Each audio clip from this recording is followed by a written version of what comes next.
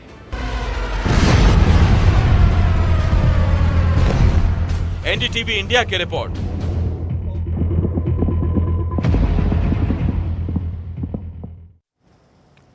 तो इजराइल ने ईरान के सैन्य ठिकानों पर जो हमले किए हैं, अटैक किए हैं, उनको लेकर एनडीटीवी को मैक्सर के सैटेलाइट इमेजेस भी मिली हैं। ये तस्वीरें बताती हैं कि इजरायली हमलों ने ईरान की वायुसेना को कितना गहरा नुकसान पहुंचा दिया है। देखिए एनडीटीवी के पास जो सैटेलाइट तस्वीरें हैं, उनसे पता चलता है कि पहले क्या स्थिति थी और बाद में क्या थी। ये देखिए हमने दिखा भी दिया, पहले वाली ऊपर वाली तस्वीर है और बाद वाली ये है। गौर करिएगा, ये जो हमने घेरे में, सफेद घेरे में दिखा रहे हैं आपको तस्वीर, पहले एकदम बिल्कुल संतुलित तरीके से अपनी जगह हर एक बिल्डिंग, हर एक चीजें हैं, लेकिन नीचे देखिए ये तबाह। लंबी दूरी के मिसाइल हमलों के लिए रणनीतिक एसेट है ये जो पहली तस्वीर आप देख रहे हैं वो तबरिज मिसाइल फैसिलिटी की है। आज की ये तस्वीर है, ये बताती है कि यहां कितना नुकसान पहुंचा है। कई स्टोरेज बिल्डिंग तबाह हो चुके हैं, सड़कों पर बड़े बड़े गड्ढे दिख रहे हैं और कई सुरंगों को नुकसान पहुंचा हुआ है, इजराइल ने पहुंचाया है। और ये मैशेड एयरफील्ड है। अब जो तस्वीरें आप देखेंगे, ये एयरफील्ड, मैशेड एयरफील्ड, इसको हमने इस तरह से बांट दिया समझाने के लिए। पहले की तस्वीरें आधा इधर और बाद की तस्वीरें अब आधा इधर। ये आप घेरे में देख रहे हैं, यहां पर ब्लैक तबाही है। एक ईरानी टैंकर एयरक्राफ्ट की पहले और बाद की तस्वीरें आप देख सकते हैं। इसमें एयरफील्ड के नॉर्थ वेस्टर्न एंड पर एक पार्किंग एप्रन में है और ये देशफुल एयरबेस है। अब आपको जो हम तस्वीरें दिखाएंगे, अभी हम दिखा रहे हैं, ये इसको आपने देख लिया। अब आगे बढ़ते हैं, अगली तस्वीर दिखा देते हैं। ये देशफुल एयरबेस है, लाइन से देखिएगा। ये फाइटर जेट्स हैं, इसमें कितनी नजर आ रही हैं? 4, 1 2 3 4। अब यहां भी कई शहीद 136 यूएई दिख रहे। पास में 2 F-5 फाइटर एयरक्राफ्ट थे, जब कुछ और इलाके में जबकि हैं, शायद ये बचाव के लिए होंगे। और ये ईरान का सबसे अहम परमाणु ठिकाना है। अब जो आप देख रहे हैं, नंताज का यूरेनियम एनरिचमेंट सेंटर, यहां 50,000 से ज्यादा सेंट्रीफ्यूज मौजूद हैं। जमीन के काफी अंदर बनी इस फैसिलिटी पर इजराइल ने काफी बम बरसाए, लेकिन अभी तक ये हमले उसके बाहरी हिस्से में हुए हैं, जिससे वहां काफी नुकसान तो नहीं पहुंचा, लेकिन नुकसान तो हुआ है। IAEA के मुताबिक इस कारण अंदर जहां सेंट्रीफ्यूज रखे हुए हैं वहां भी कुछ नुकसान हो सकता है। हालांकि किसी तरह के रेडिएशन लीक की वहां से कोई खबर नहीं है। नताज एटमी प्लांट देख रहे हैं, पहले और बाद की तस्वीर देख लीजिए, तो ये इंपॉर्टेंट है। और इस बीच